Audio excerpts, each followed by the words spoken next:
Hello and welcome to this H.I.D.I, where Andre is gonna show you how to make young Midoriya's notebook after young Bakugo blew it up.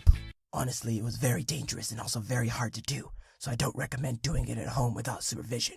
But without further ado, Andre, take it away. Thank you, All Might. He's so cool. Well, first thing I did is I bought one of the compost books from Little Tokyo when I was there about a year and a half ago. Then I binge-watched the entire series of Boku no Hero Academia, trying to find every moment that the notebook showed up where I can write anything that's inside of it. And I found these 4 pages that I could honestly translate out and try to make as close as possible.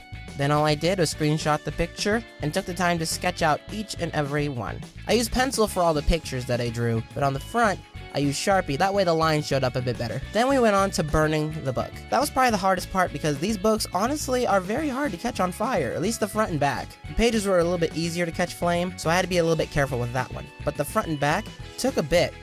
I had to keep the flame on for a while until I heard a popping sound, and then it would honestly catch on fire.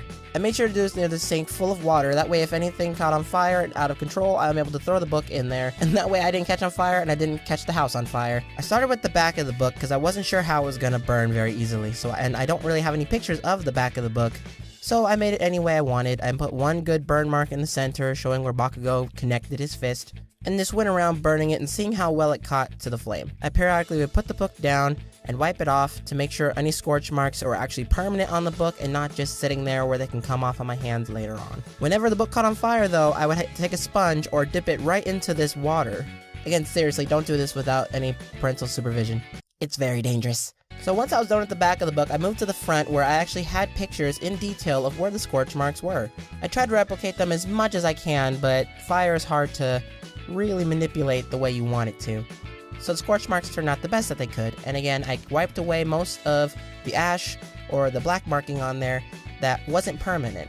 After letting the book settle for a bit, I moved to the edge of the book, and what I did is burned and dipped it into the actual water. Because the pages caught on fire a bit easier, I didn't want any of my work inside to be destroyed, and I didn't want the pages to be too burned. Getting the edges wet made the book a bit easier to control the flame, but it did take a longer process to get it to burn correctly the way I wanted it to. Just going around the edges of the book, I would add the flame, adding the burn scorch marks, and the inside of the book on the edges, inside the pages, would also start to wear like how he threw it into the pond, and it had the water damage still.